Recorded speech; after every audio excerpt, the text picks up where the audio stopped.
அதாவது இப்போ இருக்கிற யங்ஸ்டர் பெரியவங்களா இருந்தால் அவங்களுக்கு மேடை மெல்லிசை ரொம்ப பிடிக்கும். பழைய பாடல்கள்லேருந்து புது பாடல்கள் வரைக்கும் அவங்க வந்து வரவேற்பாங்க, ரசிப்பாங்க. ஆனால் இப்போ இந்த நல்ல டிஜே சிஸ்டம்னு ஒன்று வந்திருக்கு. டிஜேவால் நிறையா மேடை மெல்லிசை கலைஞர்களுக்கு கொஞ்சம் வாழ்வாதாரம் பாதிக்குதுன்ற நல்ல நிச்சயமாகவே வாழ்வாதாரம் மிக மோசமான நிலையில் பாதிப்பு ஏற்பட்டிருக்கிறது. அதாவது நான் சொன்ன மாதிரி மக்களோட எதிர்பார்ப்பை கரெக்டாக பிடிச்சி அதுக்கு ஏற்ற மாதிரி இசையை அமைக்கும் போது நிச்சயமாக அது அவங்ககிட்ட போய் ரீச் ஆகுது, அவங்க சக்ஸஸ் ஆகுறாங்க. இதையே நம்பி இருக்கிறாங்க. அதாவது மேடை கச்சேரி செய்பவர்கள் வந்து சிலர் வந்து சில ப்ரொஃபஷனை பார்த்துட்டு இது ஒரு சைடு பிஸ்னஸ் மாதிரி வச்சுட்டு இருப்பாங்க. சில இசைக்கலைஞர்கள்லாம் அதுதான் அவங்களுக்கு வாழ்வாதாரம். இதில் வர பணம் தான் அவங்களுக்கு வாழ்வாதாரம், அவங்களோட வாழ்க்கை. இதை வந்து மேடை கச்சேரிகள் குறைய அவர்களோட வருவாய் குறைய நிச்சயமாக அவருடைய வாழ்வாதாரம் குறைந்து கொண்டு தான் இருக்கிறது.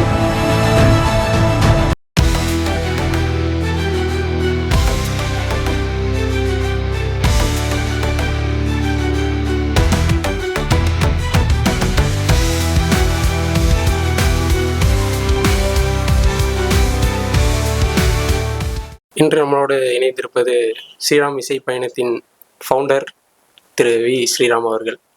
வணக்கம் சார். வணக்கம் சார். நீங்கள் உங்களுடைய கச்சேரி வந்து முதலாக எப்போ தொடங்குனீங்க? எந்த ஸ்டேஜில் ஆரம்பிச்சிங்க? எப்போ உங்கள் இசை பயணம் தொடர்ந்தது? இசை பயணம் 1998 முதல்ல வந்து ஒரு திருமண கச்சேரியில் ஆரம்பித்தேன். திருமண கச்சேரியில் என்னோட பயணம் 1998 ஒரு பயணம் தொடங்கி அது இன்று வரைக்கும் ட்ராவல் ஆகிட்டுருக்கு. அந்த முதல் கச்சேரிக்கு பிறகு பல சபாக்கள் கச்சேரிகள் பண்ணியிருக்கேன், பல கோயில் கச்சேரிகள் பண்ணியிருக்கிறேன். ஆடி மாதம்லாம் கோயில் கச்சேரிகள் வரும், அந்த கோயிலில் கச்சேரிகள் பண்ணியிருக்கேன். இது விநாயகர் சதுர்த்திக்கு அந்த விநாயகர் கோயிலில் பண்ணியிருக்கேன். இந்த மாதிரி கிட்டத்தட்ட இன்னி வரைக்கும் கரெக்டாக கணக்குன்னு இல்லை, ஒரு கிட்டத்தட்ட ஒரு 720 கல்யாண கச்சேரி பண்ணியிருப்பேன். ஒரு 6-7 சபா கச்சேரிகள் பண்ணியிருக்கேன். சில சபா கச்சேரிகளில் பிரபல பாடகர்களும் வந்து பாடியிருக்கிறாங்க, அவங்கள வச்சும் கச்சேரிகள் பண்ணிகிட்டு இருக்கேன். அதே மாதிரி இந்த அவார்டு ஃபங்க்ஷன்லாம் வைப்பாங்க, அதுக்கெல்லாமும் நான் போய் கச்சேரி பண்ணி கொடுத்துருக்குறேன். இந்த டாக்டரேட் அவார்டு கொடுப்பாங்க. அதே மாதிரி பல சின்ன திரைகளில் இருக்கிறவங்களெல்லாம் கூப்பிட்டு, நடிக்கிறவங்களெல்லாம் கூப்பிட்டு அவார்டு கொடுப்பாங்க. அந்த அவார்டு ஃபங்க்ஷனு பண்ணுறதுக்கு முன்னாடி கச்சேரியும் நான் நிறையா பண்ணி கொடுத்துருக்குறேன். ஸோ ஆல்மோஸ்ட் சென்னையில் இருக்கிற எல்லா மேடைகளிலும் நான் பண்ணியிருக்கேன். ஜெர்மன் ஹால்னு ஒரு ஹால் இருந்தது, அதில் பண்ணியிருக்கிறேன். ருஷியன் ஹால்னு ஒன்று இருக்குது, அதில் பண்ணியிருக்கிறேன். வாணிமஹாலில் பண்ணியிருக்கிறேன். காமராஜர் அரங்கமில் பண்ணியிருக்கிறேன். இந்த மாதிரி கர்நாடகா சங்கான்னு ஒரு அரங்கம் இருக்குது, அதில் பண்ணியிருக்கிறேன். ஸோ அதே மாதிரி சின்ன சின்ன ஹால்ஸ் எல்லாம் இருக்குது, அதுல எல்லாமும் பல கச்சேரிகள் பண்ணிகிட்ருக்கேன், இன்னும் பண்ணிகிட்ருக்கிறேன்.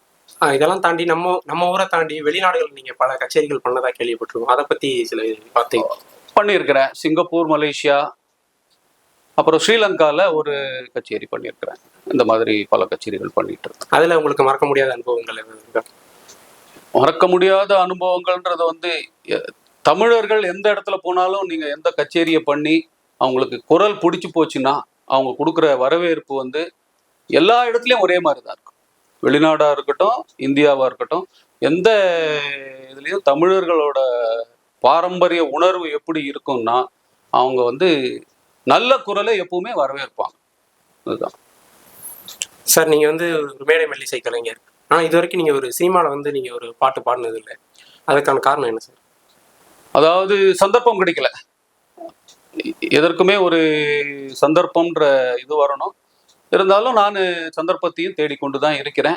கூடிய விரைவில் எனக்கு திரை இசையில் சந்தர்ப்பம் கிடைக்க போகிறது. அதற்கு என்னுடைய நண்பர் உதவ போகிறார். அதற்கு பிறகு குரல் மக்களுக்கு பிடித்திருந்தால் அந்த பயணம் அதிலையும் தொடர ஆரம்பிக்கும். இது பாட்டு சம்மந்தப்பட்டு உங்களை யாரும் திரைத்துறையிலிருந்து உங்களை யாரும் அணுகுனது இல்லையா? திரைத்துறையில் வந்து அப்படி ஒன்றும் யாரும் வந்து அணுகிய இது கிடையாது.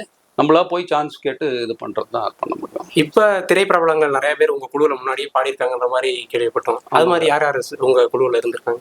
அதாவது கிட்டத்தட்ட ஒரு 25 வருஷத்துக்கு முன்னாடி எஸ்பிபி சரண் சார் அவர்கள் வந்து என்னோட குழுவில் வந்து ஒரு 3 பாட்டு பாடியிருக்காரு. அப்புறம் என்னோட குழு வந்து ஒரு மேடை கச்சேரி பண்ணும்போது திரு உன்னிமேனன் அவர்களும் வந்திருக்கிறாரு. மேலும் சில பிரபலங்களும் வந்து 1, 2 பாடிட்டு அப்படி ஒரு நல்ல இசை, நல்ல அவங்களோட குரலோட இதை கொடுத்துட்டு போயிருக்கிறாங்க. தீனா சார்ன்னு இருக்காரு, திரு தீனா அவர்கள். அவர் வந்து என்னோட கச்சேரிக்கு வந்திருக்கிறாரு, தலைமை தாங்கி இருக்கிறாரு. அவரோட உந்துதலும் எனக்கு நிறையவே இருக்கிறது. ஸோ இப்படியாக என்னோட இசைப்பயணம் தொடர்ந்து கொண்டிருக்கிறது. முன்ன இருந்த மேடை மெல்லிசை கலைஞர்களுக்கு உண்டான மரியாதை இப்போ இருக்கக்கூடிய மேடை மெல்லிசை கலைஞர்களுக்கு கிடைக்குதுன்னு நீங்க நினைக்கிறீங்களா? நல்ல கேள்வி இது. அதாவது இப்போ இருக்கிற யங்ஸ்டர் அவங்க வந்து அவங்க வீட்டு ஃபங்க்ஷனாக இருந்தாலும் அந்த ஃபங்க்ஷனுக்கு என்ன ப்ரோக்ராம் வைக்கணும், என்ன ட்ரெஸ் வாங்கணும், எந்த மண்டபம் பண்ணணும், இப்படிலாம் டிசைட் பண்ணுறது எல்லாமே இப்போ யங்ஸ்டர் தான். பெரியவங்க யாரும் கிடையாது. பெரியவங்களாக இருந்தால் அவங்களுக்கு மேடை மெல்லிசை ரொம்ப பிடிக்கும். பழைய பாடல்கள்லேருந்து புது பாடல்கள் வரைக்கும் அவங்க வந்து வரவேற்பாங்க, ரசிப்பாங்க. ஆனால் இப்போ இந்த நல்ல டிஜே சிஸ்டம்னு ஒன்று வந்திருக்கு, கரோக்கி சிஸ்டம் வந்திருக்கு. இப்போ நானே வந்து இப்போ பல கல்யாண கச்சேரிகள், சின்ன சின்ன சீமந்தம், வளகாப்பு, கெட் டுகெதர், இந்த மாதிரி இதுக்கெல்லாம் நானே வந்து கரோக்கி கச்சேரியும் பண்ணி கொடுத்து கொண்டிருக்கிறேன். மக்களோட மாற்றம் ஏற்பட ஏற்பட எல்லாத்துக்கும் ஒரு மாற்றம் ஏற்பட்டு கொண்டு தான் இருக்கிறது. அது இருந்தாலும் மேடை கச்சேரி செய்பவர்களுக்கு இப்பொழுது கொஞ்சம் நீங்க கேட்ட கேள்வி மாதிரியே ஒரு வரவேற்போ மற்ற எதிர்பார்ப்பு எதுவும் கிடையாது. டிஜேவால நிறைய மேடை மெல்லிசை கலைஞர்களுக்கு கொஞ்சம் வாழ்வாதாரம் பாதிக்குதுன்ற நிச்சயமாவே வாழ்வாதாரம் மிக மோசமான நிலையில பாதிப்பு ஏற்பட்டு இருக்கிறது. இதையே நம்பி இருக்கிறாங்க. அதாவது மேடை கச்சேரி செய்பவர்கள் வந்து சிலர் வந்து சில ப்ரொஃபஷனை பார்த்துட்டு இது ஒரு சைடு பிஸ்னஸ் மாதிரி வச்சுட்டு இருப்பாங்க. சில இசைக்கலைஞர்கள்லாம் அதுதான் அவங்களுக்கு வாழ்வாதாரம்.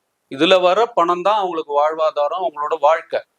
இதை வந்து மேடை கச்சேரிகள் குறைய குறைய, அவர்களோட வருவாய் குறைய குறைய நிச்சயமாக அவருடைய வாழ்வாதாரம் குறைந்து கொண்டு தான் இருக்கிறது. என்னதான் இருந்தாலும் இசைக்கலைஞர்களுக்கு இந்த மாதிரி ஒரு வாழ்வாதாரம் குறையிறத பார்க்கும்போது நமக்கு மனசு ரொம்ப வருத்தமா இருக்கு. இவ்வளோ டேலண்ட் இருக்கிறவங்களுக்கெல்லாம் வந்து வாழ்க்கை இந்த மாதிரி இருக்கிறதே அப்படின்னு. இதுக்கு வந்து கூடிய விரைவில் ஏதாவது ஒரு மாற்றம்னு ஒன்று உருவாகணும். மக்கள் வந்து மேடை இசை கச்சேரியை ரசிக்கிறதுக்கு திரும்ப வரணும். அந்த ஜென்ரேஷன் கேப் தான் அதை நமக்கு வந்து ஒரு மாற்றத்தை ஏற்படுத்தும்ன்ற நம்பிக்கையில் இருக்கும். இப்போ இதுக்கு வழின்னு ஒன்று இல்லையா? இப்போ திரைத்துறையில ஏதாவது பிரச்சனைனா சங்கங்கள் அந்த மாதிரி இருக்கு. இப்போ இசைத்துறையில இருக்கிறவங்களுக்காக தனி அமைப்போ அந்த மாதிரி வச்சு இதை சரி பண்ண முடியாதா? நல்ல கேள்வி. இது வந்து ஆக்சுவலா வந்து மக்கள் விருப்பம். மேடை கச்சேரின்றது மக்கள் விருப்பம். யாரையும் போய் நம்ம வந்து ஃபோர்ஸ் பண்ண முடியாது. நீங்கள் வந்து டிஜே போடக்கூடாது, நீங்கள் வந்து இன்ஸ்ட்ருமெண்டல் போடக்கூடாது, நீங்கள் வந்து கர்நாடிக் கச்சேரி வைக்கக்கூடாது, இந்த மாதிரி இப்போ ஒன்று யாரையுமே வந்து நம்ம வந்து ஃபோர்ஸ் பண்ண முடியாது. மக்கள் விருப்பம். அதற்கேற்ற மாதிரி மேடை கச்சேரிகள் வந்து அவங்க வந்து விருப்பத்தை மாற்றம் ஏற்படுத்திய பிறகு, அவங்களுக்கு ஒரு இன்ட்ரெஸ்ட் அதில் இன்வால்வ் ஆன பிறகு ஆட்டோமேட்டிக்காக வந்து இந்த கச்சேரிகள் வரவேற்கப்படும்னு நாங்கள் நம்பிக்கொண்டிருக்கிறோம். இன்னும் நீங்க இசைத்துறையில இருக்கனால இருக்கிறோம். நீங்க யாரோட இசையிலையாவது ஈர்க்கப்பட்டு தான் நீங்க வந்திருப்பீங்க. அந்த மாதிரி உங்களோட ஃபேவரட் மியூசிஷியன், சிங்கர்ஸ் அந்த மாதிரி யாராவது இருக்காங்க? திரை இசையில் நிச்சயமாகவே திரு டி.எம். சௌந்தரராஜன் அவர்கள், அவருடைய குரல், சி.எஸ். ஜெயராமன் அவர்களுடைய குரல், இது ரெண்டும் வந்து எப்பவுமே நிலைத்து நிற்கக்கூடிய, அதாவது வெங்கல குரல்னுவாங்க. வெங்கல பாத்திரத்தை வந்து அப்படி குலுக்கும்போது ஒரு சவுண்டு வரும். அந்த மாதிரி ஒரு குரல் அவங்களுக்கெல்லாம். அந்த குரல் வந்து என்றைக்குமே ஒலிச்சிட்டு இருக்கும். ஒரு டங் டங் டங்னு மணி ஆட்டும் போது ஒரு சத்தம் வரும்போதே உங்களுக்கு வந்து ஒரு இசை கேட்கும் அதில். அந்த மாதிரி இவங்க குரல்லாம் ஒரு வெங்கல குரல். அது என்னைக்கு இருந்தாலும் அது இருந்துகிட்டே தான் இருக்கும். இந்த மாதிரி குரலில் மயங்கி தான் நான் வந்து பாடணுன்ற இன்ட்ரெஸ்டில் வந்து பாட ஆரம்பித்து என்னோட இசை பயணத்தை தொடர்ந்து கொண்டிருக்கிறேன். இப்போ பார்க்கணுன்னா மறக்கவே முடியாது நமது எஸ்பி பாலசுப்ரமணியம் அவருடைய குரல் வந்து மயக்கக்கூடிய குரல். வெங்கல குரல் வேற, மயக்கக்கூடிய குரல் வேற. காதல் ரசம் அது அந்த பாடலுக்கு வார்த்தைக்கு உண்டான அத்தனை உச்சரிப்பிலிருந்து அதில் என்ன ஒரு ரசத்தை உருவாக்க வேண்டுமோ அதை குரல்லையே உருவாக்கக்கூடிய தன்மையுடைய மிக அருமையான குரலுடைய எஸ்பி பாலசுப்ரமணியம் அண்ணா அவர்கள். ஸோ அவர்களுடைய குரல்லையும் நான் மயங்கி இருக்கிறேன்.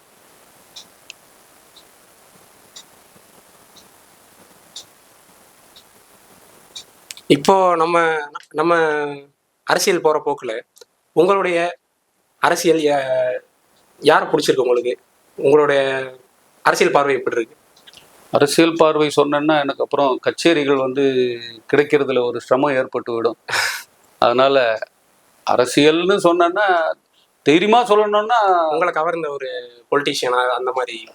சென்ட்ரல் லெவல்லையா தமிழ்நாட்டு லெவல்ல? தமிழ்நாடு லெவல்ல இப்போ வந்து திரு அண்ணாமலை அவர்கள் மிக அருமையாக ஒரு செயல்பாட்டில் ஈடுபட்டு கொண்டிருக்கிறார். அவருடைய எண்ணம், அவருடைய என்னென்ன நினைச்சிருக்கிறாரோ அதெல்லாம் விரைவில் அவருக்கு நடக்க வேண்டும் என்று நானும் விரும்புகிறேன். விஜய் இப்போ அரசியலுக்கு வராது, அதை பத்தி உங்களோட கருத்து என்னங்க? அதாவது அரசியல்ன்றது வந்து ஓட்டு போடுற ஒருத்தருக்கும் வந்து உரிமை உண்டு. தலைவராகணுன்ற உரிமை உண்டு, முதலமைச்சர் ஆகணுன்ற உரிமை எல்லாருக்குமே உண்டு, எல்லாராலையும் முடியுன்ற உண்டு. இவருக்கு அந்த தகுதி இருந்து மக்கள் இவரை விரும்பினால் இந்த ஜெனரேஷன் இப்போ சொன்னீங்களே, இப்போ மேடை இசை கச்சேரிகளுக்கும் டிஜேக்கும் என்ன ப்ராப்ளம்னா, மக்கள் இப்போ சின்ன இளைஞர்கள் வந்து டிஜே விரும்புகிறாங்க. ஸோ டிஜே தான் இப்போ நிலைச்சு நிற்கிறது. அதே மாதிரி அரசியல்லையும் இந்த தலைவரோட செயல்பாடுகள், அவரோட எண்ணங்கள் வெளிப்பாடு, அவர் இப்போ ஒரு இன்சிடென்ட்டுக்கு உடனே ரியாக்ட் பண்ணி என்ன சொல்றாரோ அது வந்து மக்களுக்கு பிடித்து அவரை தலைவராக ஏற்றுக்கொண்டு இவர்கிட்டேருந்து நமக்கு ஒரு நன்மை கிடைக்கும்ன்ற ஒரு நம்பிக்கை வந்ததுன்னா விஜயும் நாளை முதல்வராகும். இப்போ இசையை பொறுத்த வரைக்கும் இப்போ எம்எஸ்வி, அதை தாண்டி இளையராஜா, ஏஆர் ரஹ்மான், இப்போ அதை தாண்டி பல மியூசிக் டைரக்டர்ஸ் இப்போ வந்துட்டாங்க. அப்ப இருந்த இசைக்கும் இப்ப இருக்கிற இசைக்கும் என்ன வித்தியாசமா பாக்குறீங்க? நிறையா இருக்கட்டும், குறையா இருக்கட்டும். அது குறைன்னு ஒன்றும் கிடையாதுங்க. ஏன்னா இப்போ எல்லா மியூசிக் டைரக்டர்ஸ்க்கும் நிச்சயமாகவே கர்நாடக இசையோட அறிவு, ஞானம் எல்லாமே இருக்கு. அதாவது நான் சொன்ன மாதிரி மக்களோட எதிர்பார்ப்பை கரெக்டா பிடிச்சி அதுக்கு ஏத்த மாதிரி இசையை அமைக்கும் போது நிச்சயமாக அது அவங்க கிட்ட போய் ரீச் ஆகுது, அவங்க சக்சஸ் ஆகுறாங்க. ஆதி காலத்துல அவங்க ஒருத்தரை எம்எஸ் விஸ்வநாதனா இருக்கட்டும், கேவி மகாதேவன் சாரா இருக்கட்டும், அவங்க வந்து அந்த காலகட்டத்துல இருந்த மக்களோட விருப்பத்துக்கு ஏத்த மாதிரி புரிஞ்சு நல்ல இசையமைச்சாங்க. அதே மாதிரி இந்த காலத்து இளைஞர்களுக்கு ஏற்ற மாதிரி புரிஞ்சு இசையமைக்கிறாங்க. இது அவங்களோட தப்பும் இல்லை, இவங்களோட தப்பும் இல்லை, மக்களோட விருப்பத்துக்காக பண்ணுறதுனால இந்த கச்சேரி அவங்க பாடுற பாட்டோ அவங்க ப்ரொடியூஸ் பண்ணுற சாங்ஸோ வந்து ரீச் ஆகுது, வெற்றி கிடைக்குது. இது அதனால அவங்க கரெக்டு இவங்க தப்புன்னு கிடையாது. இசை என்றைக்குமே எப்படியுமோ ஏதோ ஒரு ஷேப்பில் இருக்கும். கண்டிப்பாக. இப்போவுமே பல பாடகர்கள், சூப்பர் சிங்கர் அந்த மாதிரி அவங்களுக்கு வாய்ப்பு கிடைச்சிட்டு தான் இருக்கு. ஸோ கிடைக்காத சில நல்ல பாடகர்களாக இருப்பாங்க, அவங்களுக்கு நீங்கள் என்ன அட்வைஸாக சொல்ல விரும்புவீங்க? அதாவது சூப்பர் சிங்கர்ன்றது ஒரு மேடை. அந்த மேடை வந்து ஆக்சுவலாக லைட்டு போட்டு காட்டுது. இந்த மேடையில் வந்து ஒரு கிளாரிங் லைட்டு மேலேருந்து போட்டு காட்டும்போது இவரை வந்து உலகத்துக்கு காட்டுது. அந்த இசைக்கலைஞன் நன்றாக பாடுகிறான், இருந்தாலும் அந்த மேடை கிடைக்கவில்லை என்றால் அவனுக்கு அந்த ஒரு பப்ளிசிட்டி கிடைக்காம அவன் வந்து குன்றிலிட்ட விளக்கு போல திகழ்வானே ஒழிய ஒரு பெரிய அளவில் டெவலப் ஆக முடியாது. அதனால் அதை பற்றி கவலைப்படக்கூடாது. தன்னுடைய முயற்சி, தன்னுடைய திறமை, இது அனைத்தையும் வெளிப்படுத்துறதுக்கு உண்டான அத்தனை முயற்சியும் செய்ய வேண்டும் அப்படின்னு தான் நான் சொல்கிறேன். ஏன் நீங்கள் இப்போ அண்ணாமலையோட ஒரு அரசியல் நடப்பை பற்றி பேசுனீங்க, உங்களுக்கு வந்து அரசியல் நிற்கணும் போகணுன்ற மாதிரி ஒரு ஆசைகள் உண்டா? நிச்சயமாக கிடையாது, அதெல்லாம் கிடையாது. அரசியலுக்கு அப்பாற்பட்டது இசை. இப்போ வந்து சினிமா துறையை பொறுத்த வரைக்கும் நடிகர்கள் சின்ன திரை நடிகர்களுக்கும் தனித்தனியாக ஒரு சங்கம் வச்சிருக்காங்க. இசைத்துறையில ஏன் அந்த சங்கம்ன்ற ஒன்று இல்லை? இருக்கு. மேடை இசை கச்சேரி கலைஞர்களுக்குன்னே அதுக்குன்னே ஒரு குழு இருக்கு. அவங்களால செய்யக்கூடிய முயற்சியை செய்து உதவிகளையும் செய்து கொண்டிருக்கிறார்கள். இப்போ இந்த கொரோனா டைம் வந்தது, 2 வருஷம் வந்து இசைக்கலைஞர்களுக்கெல்லாம் எந்த விதமான இன்கம் கிடையாது, வாழ்வாதாரம் அவங்களுக்கு வந்து ரொம்ப கஷ்டமா இருந்தது. அந்த நேரத்துல ஃபேஸ்புக் லைவ்லயே பாடி அதுலயே கலெக்ட் பண்ணி ஃபண்ட்ஸ் எல்லாம் வந்து கொடுத்து உதவி இருக்கிறாங்க, அப்படியும் செய்திருக்கிறார்கள். ஓகே சார், ஒரு சாங் எங்களோட ஒரு ஆசை, உங்களுடைய நீங்கள் ஒரு மெல்லிசை கலைஞர்களால எங்களுக்காக ஒரு 2 வரிகள் உங்கள் வாய்ஸில் பாட முடியுமா? எனக்கு வந்து ஃபர்ஸ்ட் சிஎஸ் ஜெயராமன் அவர்களை பிடிக்கும். அவருடைய பாடல்கள் தான் நிறைய இப்போ மேடையில் பாடிட்டு இருக்கிறேன். அப்புறம் திரு டி.எம். சௌந்தரராஜன் பாடல். சி.எஸ். ஜெயராமன் அவர்கள் பாடிய பாடல்கள்லயே விண்ணோடும் முகிலோடும் இந்த பாடல்ல அதுலேருந்து ஒரு 2 லைனு. அடுத்த பாடல் காவியமா நெஞ்சின் ஓவியமா அப்படின்ற பாவை விளக்கு என்ற படத்துல இருந்து அதுல ஒரு 2 லைன் மாத்திரம். ஓகே. அலைவாயும் கடலோரம் இளமான்கள் போலே விளையாடி இசைபாடி விழியாலே உறவாடி இன்பம் காணலாம். விண்ணோடும் முகிலோடும் விளையாடும் வெண்ணிலவே கண்ணோடு கொஞ்சும் கலை அழகே இசையமுதே இசையமுதே. இது ஒரு பாடல். அடுத்தது காவியமா நெஞ்சின் ஓவியமா அதன் ஜீவியமா தெய்வீக காதல் சின்னமா காவியமா. இப்படி நிறைய பாடல்கள் இருக்கு. பாடிட்டே இருந்தா டைம் உங்களுக்கு போறாது. அதனால ரொம்ப நன்றி சார். நாங்கள் கேட்ட கேள்விகளுக்கெல்லாம் பொறுமையாக உட்காந்து எங்களுக்கு பதில் சொன்னது ரொம்ப நன்றி. உங்களுடைய இசை பயணம் மேலும் தொடரணும். நீங்கள் இன்னும் திரைப்படங்களில் பாட்டு பாடணும்னு எங்களுடைய ஆசை. நன்றி சார். ரொம்ப நன்றி. எனக்கு ஒரு இந்த சந்தர்ப்பத்தை கொடுத்து இன்டர்வியூ பண்ணி எனக்கு வாழ்த்தியதுக்கு இந்த சேனலுக்கு நான் மிகவும் நன்றியை தெரிவித்துக் கொள்கிறேன். என்னுடைய வளர்ச்சி உங்களது முயற்சி என்பதை தெரிவித்துக் கொண்டு நீங்கள் கொடுத்த ஊக்கத்திற்கு மிக்க நன்றியை தெரிவித்துக் கொள்கிறேன். வணக்கம்.